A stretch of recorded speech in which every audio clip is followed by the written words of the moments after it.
Buenas tardes, iglesia. Qué rico poder saludarles en esta hora de la tarde y que podamos juntos adorar y celebrar el nombre de nuestro Señor Jesucristo, porque Él ha sido bueno, porque su misericordia ha estado con cada uno de nosotros. Yo te voy a invitar que te dispongas para adorar y si está dentro de tus posibilidades levantar tus manos, hagámoslo en señal de rendición a aquel que merece todo el honor y toda la gloria.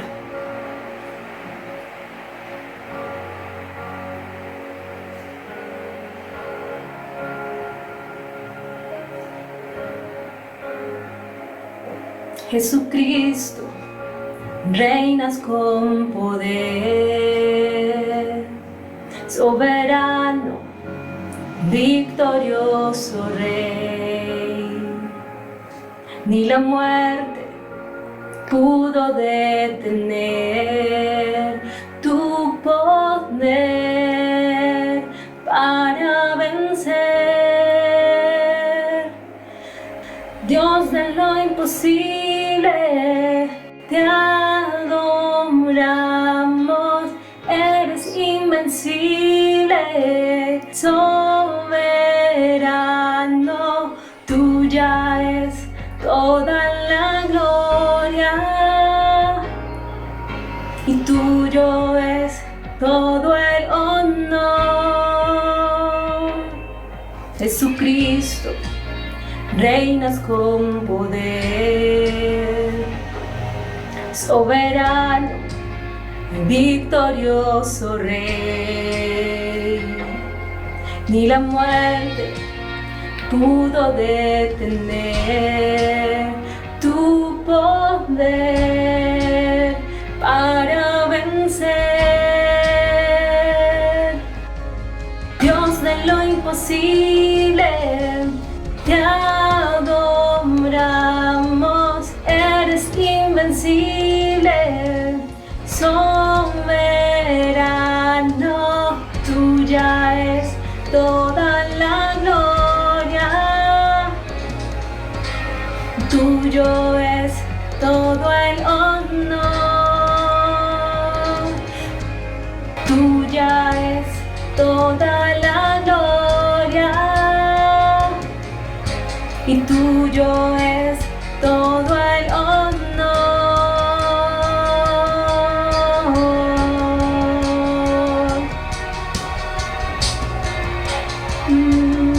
Te adoramos, Señor.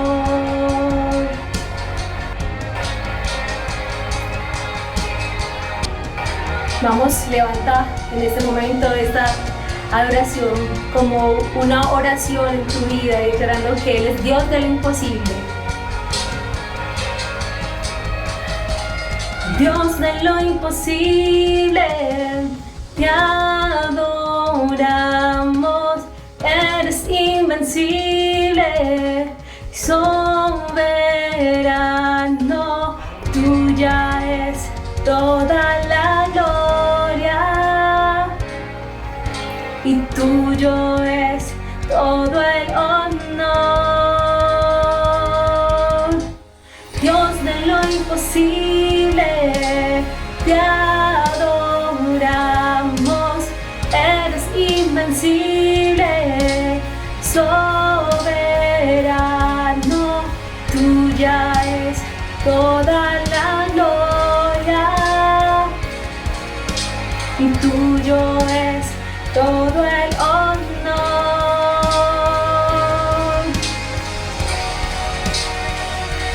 Te damos gracias, Señor, porque tuya es la gloria, todo el honor, Señor.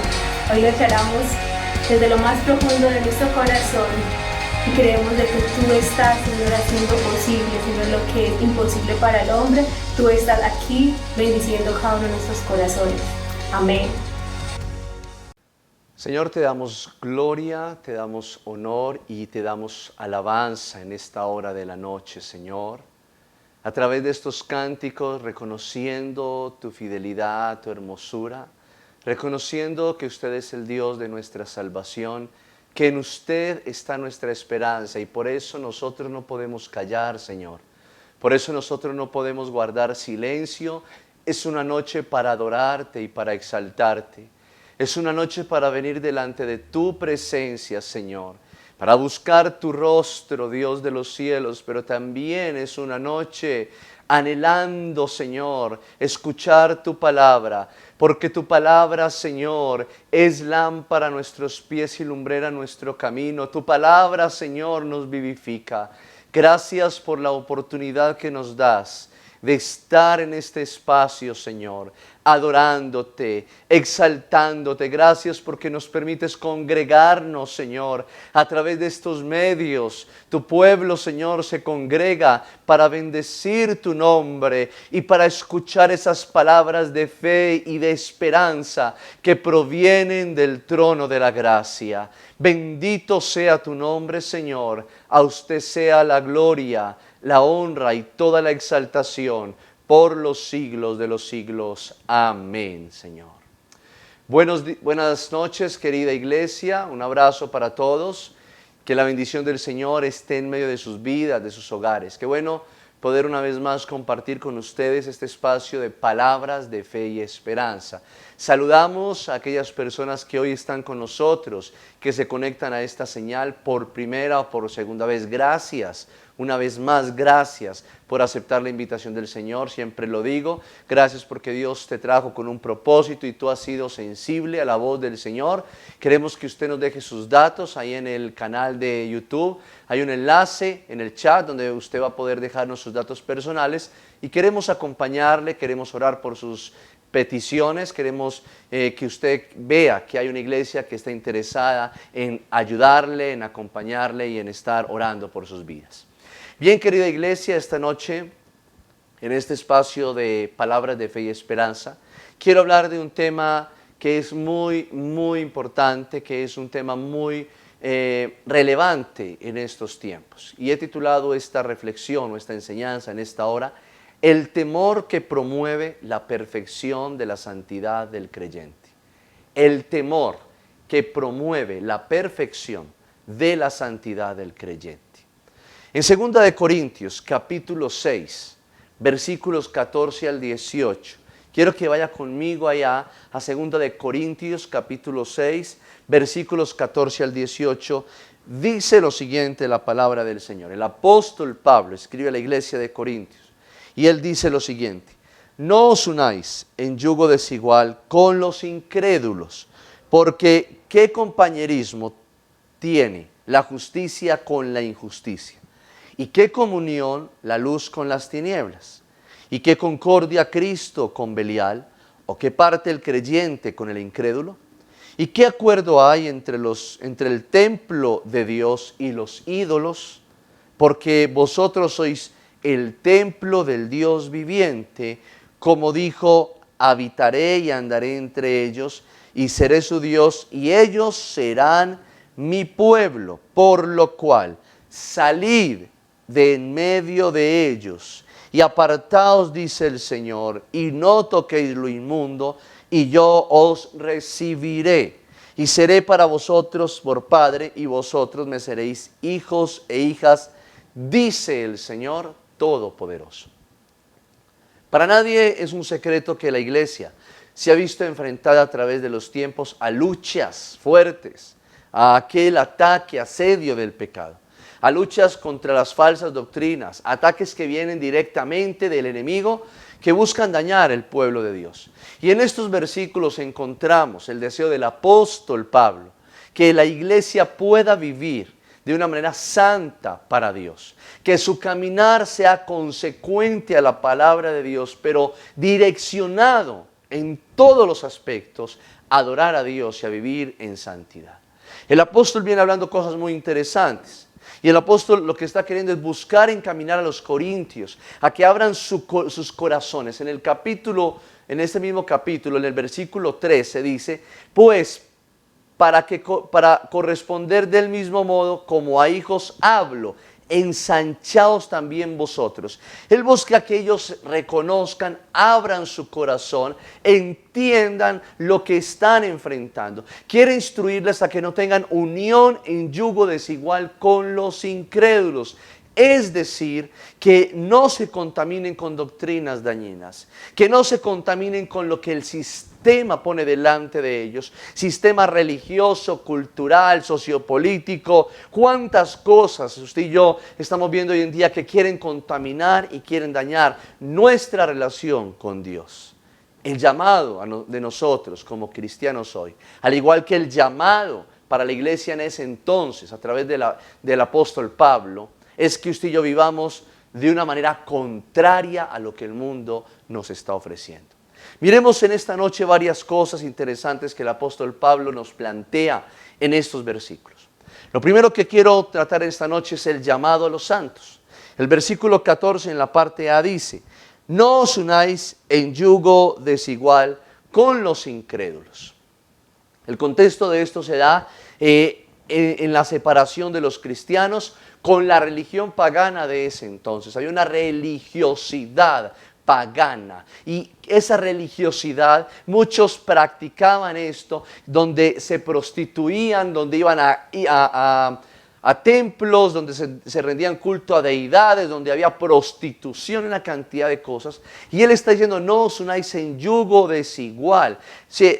Está hablando de una separación de esos cristianos con esa religión, con esas culturas. Él está pidiendo que comiencen a vivir de una manera diferente, que no sigan viviendo en las obras infructuosas en las que ellos vivían o en las que los paganos viven.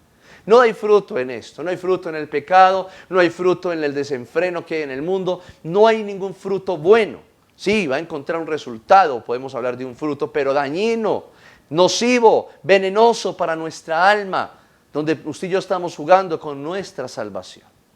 A menudo usamos este texto que estamos leyendo en esta noche para referirnos a las parejas, para hablar de la relación de noviazgos y decirles: venga, si usted tiene un novio inconverso, una novia inconversa, abra los ojos, mucho cuidado, no se una en yugo desigual. Pero no solo es un contexto de noviazgo, de matrimonio, es más abarcativo, puede ser relaciones de negocios, otro tipo de uniones que nos puedan afectar, o negocios o sociedades que puedan afectarnos de cualquier manera. Es lo que usted y yo tenemos o debemos tener presente en medio de este tiempo.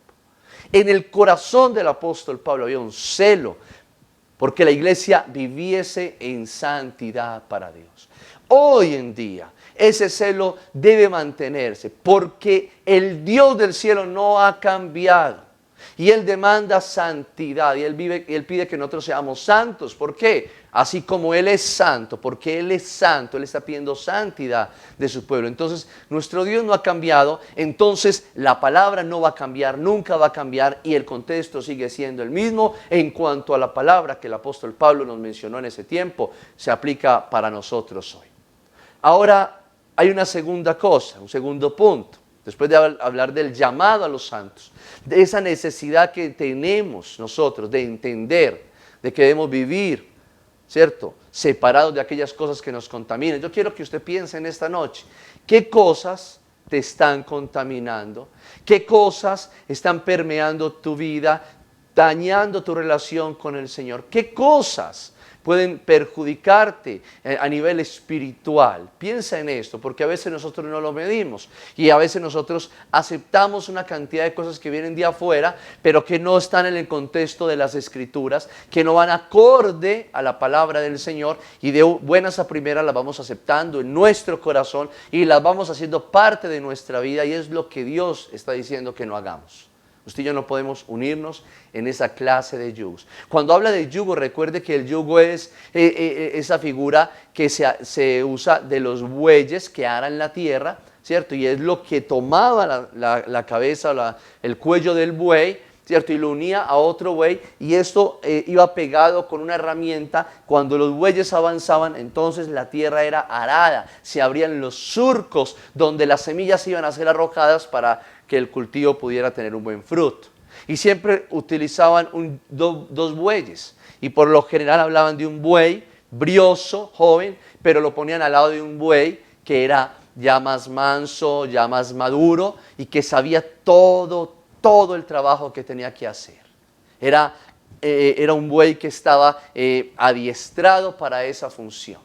Esa figura es la que usa el apóstol Pablo. Unirse en yugo desigual, es decir, una persona que no va para la misma dirección, que no trabaja para el mismo fin, no busca la misma fuente, sino que jala para otra dirección, busca otras cosas que no aprovechan. Es lo que Dios dice: usted y yo no podemos unirnos en esa clase de yugos o con ese tipo de personas. Hoy en día usted y yo tenemos que abrir nuestros ojos. Pastor, entonces voy a rechazar a la gente, entonces les voy a dar la espalda. No, usted y yo estamos en un mundo donde usted y yo no podemos escondernos y meternos bajo una urna o en una urna de cristal. No, usted y yo estamos en un mundo de pecado, pero no quiere decir que porque estamos en un mundo de pecado, usted y yo tenemos que contaminarnos con ese pecado. O porque estamos en un mundo donde hay paganismo, donde hay idolatría, usted y yo tenemos que hacer lo mismo. No, usted y yo somos llamados a ser sal y luz. Y es lo que más adelante el apóstol quiere dar a entender. Ahora miremos las razones de este llamado. Versículo 14b al 16a. Dice: no os unáis en yugo desigual con los incrédulos, ya lo leímos. Ahora dice: porque ¿qué compañerismo tiene la justicia con la injusticia? ¿Y qué comunión la luz con las tinieblas? ¿Y qué concordia Cristo con Belial? ¿O qué parte el creyente con el incrédulo? ¿Y qué acuerdo hay entre el templo de Dios y los ídolos? Porque vosotros sois el templo del Dios viviente. Es interesante todo lo que el apóstol está mencionando acá. En estos versículos encontramos 5 preguntas retóricas. La primera de ellas es: ¿qué compañerismo tiene la justicia con la injusticia? ¿Hay algún compañerismo en algo que está contrario? ¿En algo que es contrario? No puede haber compañerismo, no puede haber unidad, porque es contrario. La justicia está en contra de la injusticia.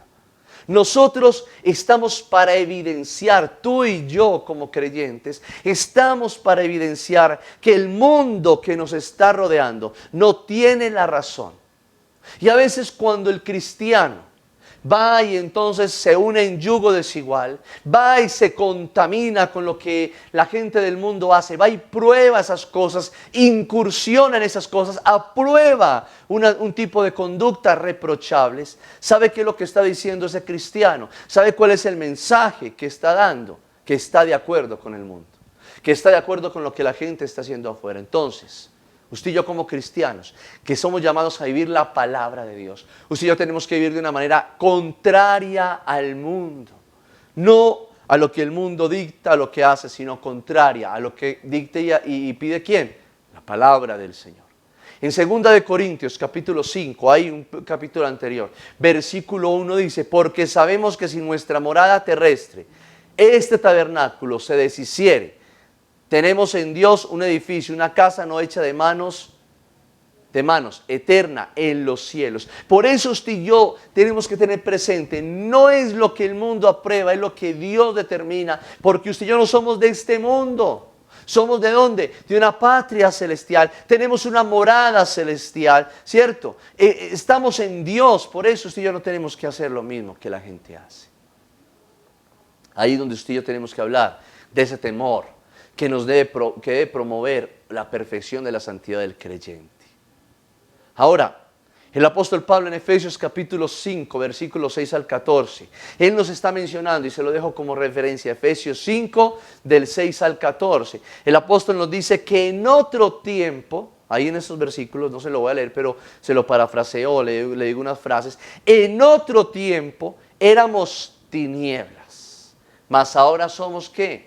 Luz. ¿Qué era usted en otro tiempo? ¿Quién era yo en otro tiempo? Andábamos en oscuridad, perdidos en el pecado, sin poder ver, sin poder observar, una venda en nuestros ojos, en oscuridad. ¿Pero qué? Mas ahora somos luz. No solo recibimos la luz, escúcheme esto, no solo resplandeció la luz de Cristo sobre tu vida, y pudiste ver claramente y el velo cayó de tus ojos, sino que el texto dice: mas ahora somos luz. Tú ves, pero eres llamado a hacer que otros también puedan ver. ¿Cómo? A través de tu testimonio, a través de reflejar a Cristo en tu vida, de manifestar el amor de Dios en tu vida, de mostrar que has cambiado, que eres contrario a este mundo, que Dios hizo algo tremendo en tu vida, algo grande en tu vida. Eres llamado a ser luz. Debemos andar como hijos de luz. Nosotros, como cristianos, debemos evidenciar una vida contraria al mundo de oscuridad y de tiniebla. Tenemos que mostrar la luz de Cristo donde vayamos, iglesia. No se nos puede olvidar. Cristianismo no solamente es un nombre que está acá en la frente. Cristianismo no solamente es una credencial que sacamos y decimos: yo soy cristiano porque voy a Iglesia de Centro de Fe y Esperanza, porque voy a determinada congregación. No soy cristiano por eso. Soy cristiano porque vivo a Cristo, amo a Cristo, vivo a Cristo, manifiesto a Cristo, reproduzco a Cristo en todo lo que hago. Eso es ser cristiano. Ahora, la segunda pregunta: ¿y qué comunión tiene la luz con las tinieblas? Es igual, ¿cierto? Es el paralelo. La justicia con la injusticia no tiene ninguna relación. Ahora, ¿qué comunión? ¿Qué comunión? Note la palabra que está usando. Comunión. La luz con las tinieblas. 3 palabras claves acá. Comunión y luz, ¿verdad? Esa comunión y esa luz. ¿Qué es comunión? Es habitar con alguien, es compartir con alguien, es tener esa cercanía con alguien. ¿Qué comunión? La luz con las tinieblas. No pueden compartir. Son contrarias. Porque, ¿qué es la oscuridad? Alguien una vez dijo que la oscuridad, ¿sabe qué era? La ausencia de luz. Eso es oscuridad. Y lastimosamente en este mundo hay mucha oscuridad. ¿Por qué? Porque hay ausencia de luz. Porque muchos no están siendo luz en medio de este mundo. La comunión y la luz están direccionadas al creyente que mantiene una comunión directa con Dios y que constantemente viven en la luz que Dios trae a su vida a través de la palabra, a través de su espíritu. Esto es para los cristianos. La oscuridad o las tinieblas está direccionada a los impíos, aquellos que viven lejos de Dios, apartados de Dios, haciendo caso omiso a la palabra, que han dado la espalda al Señor. El llamado del apóstol es bien interesante. Y nos está como de una manera diciendo: venga, ¿qué pasa? Venga, pellizquense, ¿cierto? Podemos decirlo de esa manera. Tenemos que hacer algo contrario, marcar un estilo de vida contrario. Usted y yo que somos cristianos. Tercera pregunta: ¿qué concordia Cristo con Belial? La palabra concordia acá se refiere a armonía. Concordia se refiere a armonía, es decir, que cuando un cristiano peca, cuando un cristiano está practicando el pecado, ¿esto se ve qué? ¿Agradable? No, esto se ve feo, esto se ve muy mal.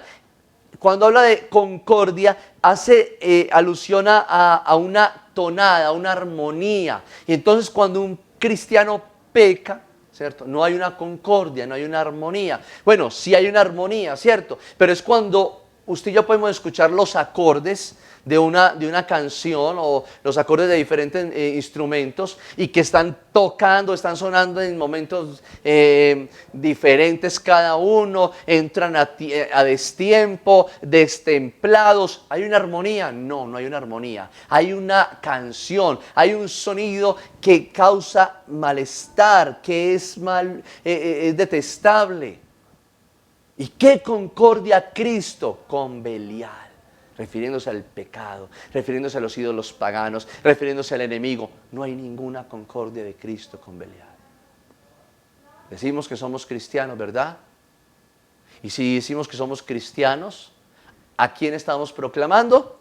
A Cristo. ¿Quién es Cristo? El Hijo de Dios. ¿Quién es Él? El Salvador, Dios mismo, y aquel que nos salvó. Debemos vivir aferrados a Él, agradecidos con Él, amándolo, honrándolo, dedicándole nuestra vida. Entonces no tenemos nada que hacer con Belial.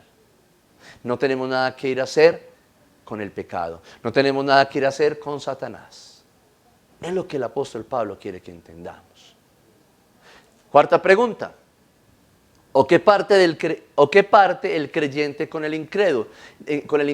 Esto llama la atención, porque si nos detenemos a pensar acá, no hay un acuerdo en ambas partes. ¿Qué parte el creyente, aquel que tiene fe, con el que no tiene fe? Va a haber un punto de quiebre. No puede estar en un punto de acuerdo. Deben ser contrarios siempre. Entonces, eso nos debe llevar a guardar una distancia en ese tipo de relaciones. Yo no estoy diciendo que odiemos, porque la Biblia no nos permite a nosotros odiar. Yo no estoy diciendo que usted y yo rechacemos a las personas, pero sí rechazar el pecado. Orar por ellos, sí, claro. Amarlos, sí, pero no practicar ni participar de todo lo que ellos hacen. Tener mucho cuidado con ese tipo de cosas. Y quinta pregunta retórica. ¿Y qué acuerdo hay entre el templo de Dios y los ídolos? Interesante, el apóstol sigue dando fuerte, porque nosotros, usted y yo sabemos, que la Biblia dice que usted y yo somos ¿qué? Templo de Dios. Somos templo del Dios viviente. Entonces, cuando usted y yo pecamos, no estamos respetando ¿a quién? A Dios, que habita en medio de nosotros. Nosotros somos ese lugar de habitación de Dios. Recordemos que Dios no comparte su gloria con nadie. Entonces demanda de nosotros ¿qué? Exclusividad. No solo en las palabras, porque usted y yo lo sabemos y lo hemos dicho muchas veces. A Dios no lo descrestan nuestras palabras. A Dios lo que ve es nuestro corazón, nuestra actitud, nuestras acciones internas que también se reflejan en lo externo, ¿no? Lo que pensamos, lo que sentimos y lo que se refleja. Eso es lo que Dios ve.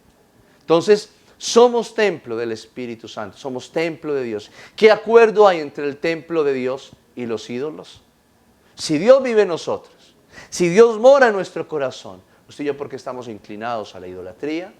¿Por qué estamos inclinados al pecado tantas veces o corremos para eso? Estamos irrespetando a Dios. Esto es lo que usted y yo en esta noche debemos abrazar con fuerza, guardar en nuestro corazón. Tercero, vamos para un tercer punto. Quiero recordarle los puntos. El primero, para usted que está tomando nota, el llamado a los santos es no unirse en yugo desigual. Segundo, las razones de este llamado, y ahí están las 5 preguntas retóricas, ¿verdad? Del versículo 14b al 16a. Y tercer punto, las promesas de este llamado. Mire lo que dice el versículo 16. En la parte B, habitaré y andaré entre ellos y seré su Dios y ellos serán mi pueblo. Qué interesante esto. Cuando Dios habla esto es porque Él lo desea con todo su corazón. Y porque esto es una promesa que Dios quiere cumplir constantemente en medio de nuestras vidas.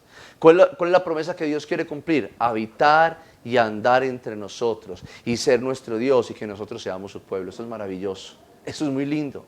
Siempre Dios da promesas al pueblo por medio de las Escrituras y se dirige a aquellos que ama para dejarles saber lo que Él desea en su corazón. Y aquel pueblo que se acoge a su pacto, que se acoge a su palabra, recibe esas promesas y se hacen realidad en ellos. Habitaré entre ellos, es lo que Dios ha querido desde el principio. En Éxodo capítulo 25, versículo 8 dice, y harán un santuario para mí y habitaré en medio de ellos. ¿Quién estaba diciendo que hiciera un santuario? Dios. ¿Y qué quería Dios al decirles que construyera ese santuario? Habitar entre el pueblo. Eso es lo que Dios quiere, habitar en ti, en tu vida, en medio de tu corazón. Éxodo 29, 45 dice, y habitaré entre los hijos de Israel y seré su Dios. Qué lindo esto. Dios quiere habitar. Pero cuando usted y yo damos cabida al pecado, apertura al pecado, y vamos y practicamos el pecado, entonces Dios se hace a un lado. Y el Espíritu Santo es contristado. Y qué difícil es vivir sin Dios. Qué duro y cuán amargo es vivir sin el Señor, lo dijo el profeta Jeremías.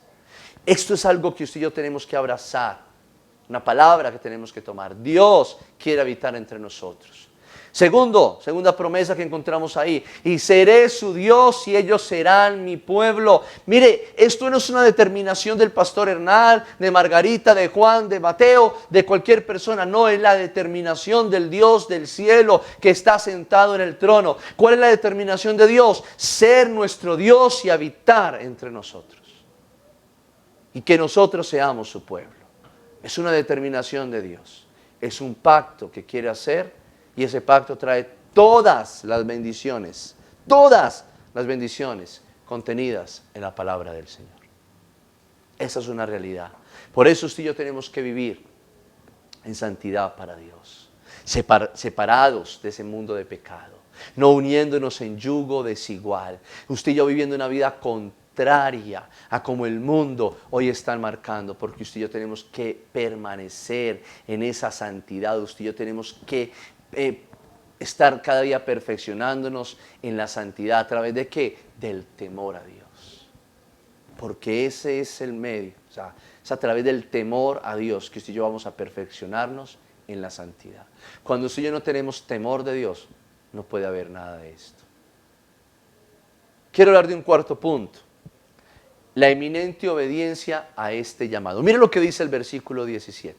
Por lo cual, salid de en medio de ellos. ¿De quién?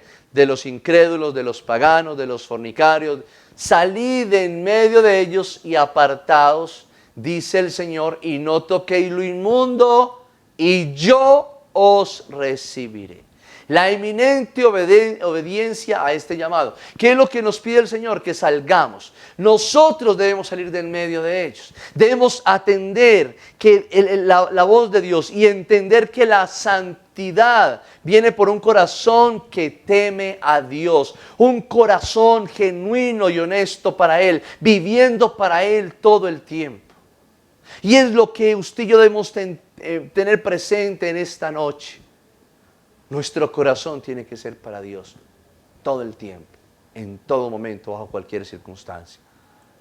El profeta Isaías, capítulo 52, versículo 11, dijo: apartaos, apartaos, salid de ahí, no toquéis cosa inmunda, salid en medio de ella, purificaos los que lleváis los utensilios de Jehová. Es el llamado a una santidad. Aquel que estaba como sacerdote, como profeta, el que oficiaba en el templo, cualquier persona que se dedica a Dios tiene que vivir separado de un mundo de pecado. Tiene que estar en santidad. Jeremías 51:45 dice: salid en medio de ella. Cuando habla de ella es la ciudad donde ellos fueron llevados, el país donde fueron llevados. ¿Cuál? Babilonia. ¿Qué representaba Babilonia? Pecado, idolatría, oscuridad, maldad, una cantidad de cosas. ¿Qué dice el Señor? Salid de ella. Salid en medio de ella, pueblo mío. Jeremías 51:45. Salid de ella, pueblo mío, y salvad cada uno su vida del ardor de la ira de Jehová. ¿Qué quiere Dios para nosotros? Diciéndonos en esta noche que vivamos en santidad, que estemos cerca a Él, que lo amemos con todas nuestras fuerzas, pero que usted también y yo, también usted y yo, podamos entonces estar salvos de la ira de Jehová. Dios demanda que nosotros vivamos en santidad y que nos mantengamos de esta manera, no nos contaminemos con las cosas que no le agradan. El versículo 18 dice: y seré para vosotros por padre, y vosotros me seréis hijos e hijas, dice el Señor Todopoderoso. Es una afrenta a Dios llamarlo Padre y luego ensuciarnos nosotros con la abominación, con la idolatría, con el pecado, con cualquiera de estas cosas aberrantes. Es una afrenta a Dios que usted le digamos: ay, Padre, eres mi Padre, eres mi Señor, papito lindo, pero corremos al pecado, corremos a la maldad. Esto es algo que entristece al Señor. Es una afrenta a Dios llamarlo Padre y correr a practicar el pecado. Tenemos que en esta noche y todo tiempo considerar estas palabras del apóstol Pablo para mantenernos firmes y seguir adelante como Dios quiere que sigamos. Y el quinto punto para terminar es la motivación que promueve el resultado final de este llamado. La motivación que promueve el resultado final de este llamado. Capítulo 7 de 2 de Corintios, versículo 1 dice: así que, amados, puesto que tenemos tales promesas, limpiémonos de toda contaminación de carne y de espíritu, perfeccionando la santidad en el temor de Dios. En nuestro corazón debe existir ese temor a Dios y debemos entender que ese temor a Dios es la más alta motivación para que usted y yo tengamos una conducta contraria a este mundo. Por lo tanto, esto nos debe llevar a dejar de pecar y hacer lo malo.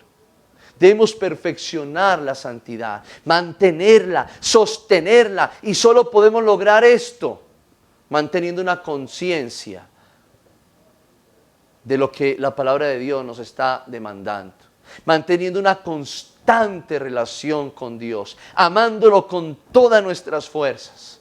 El apóstol Pablo hace este llamado o esta exhortación: limpiémonos de toda contaminación, limpiémonos de toda inmundicia. Yo quiero preguntarte en esta noche, ¿qué es lo que te contamina? ¿Qué es lo que ensucia tu relación con Dios? ¿Cuántas cosas, o a cuántas cosas más bien, le has dado apertura a tu corazón para que dañen esa relación con el Señor? ¿Cuántas cosas has mirado en este tiempo que sabes que van en contra de la voluntad de Dios? Usted y yo tenemos que vivir en santidad. Y no solo es decir yo soy santo, si la palabra dice que Él nos santifica. Pero nuestra conducta tiene que ser de constante santificación. Y cuando habla de perfección, habla de madurez. Y es algo que constantemente tenemos que hacer y no dejar de practicarlo. ¿Por qué? No porque lo pide el pastor, porque lo pide el Señor, el Dios del cielo. El Dios que vela por nosotros y que desea que tú y yo vivamos en santidad, dándole honor y dándole gloria. Que Dios nos ayude, iglesia, a que usted y yo todos los días vivamos en santidad, buscándole con todas nuestras fuerzas. En medio de este mundo tan difícil, con tantos atractivos, tanto pecado que hay, que usted y yo permanezcamos en unidad con el Señor, en santidad para Él, adorándole y bendiciéndole. Padre, gracias por esta noche y gracias por permitirnos congregarnos para escuchar tu palabra. Es una palabra que exhorta, es una palabra, Señor, que nos llama la atención para vivir en este tiempo de una manera santa y perfeccionar esa santidad, Señor, porque es para ti. Ayuda a tu pueblo. Yo sé, Señor, que todos nosotros fallamos. Yo sé, Señor, que muchos hoy están enfrentando luchas, que muchos tienen debilidades. Señor, ayúdales. Señor, extiende tu mano en favor de ellos. Señor, glorifícate en sus vidas, Padre, sobre tu iglesia, Señor, sobre cada líder, cada pastor de tu pueblo, Señor. Padre, que hoy podamos entender que nosotros debemos vivir separados de un mundo de pecado, no uniéndonos en yugo desigual, sino honrándote y adorándote a ti, Señor. Ayúdanos a permanecer constantes de esta manera, Padre. Pero sobre todo ayúdanos a tener un corazón temeroso, Señor, todo el tiempo. Que ese temor no falte en nuestras vidas, Padre. Hágalo, Señor, en los niños, adolescentes de esta iglesia, en los jóvenes que tanto lo necesitan, hombres y mujeres y ancianos, Señor, que hoy necesitamos vivir en santidad. Gracias por este tiempo, Señor. Le bendecimos y le adoramos, Padre, en el nombre de Cristo Jesús. Amén y amén. Querida iglesia, un fuerte abrazo para todos ustedes. Que la paz de Dios llene sus corazones y que el Espíritu Santo cada día te ayude a vivir en esa santidad. Cada día te anime a apartarte de las cosas de este mundo para vivir para el Dios del cielo. Un abrazo para todos y hasta una próxima oportunidad. Gracias por seguir esta transmisión. Te invitamos a suscribirte a nuestro canal y a activar la campana de notificaciones. Conéctate con nosotros en nuestra próxima transmisión, mañana martes a las 6:20 de la tarde, ordenando mis pasos.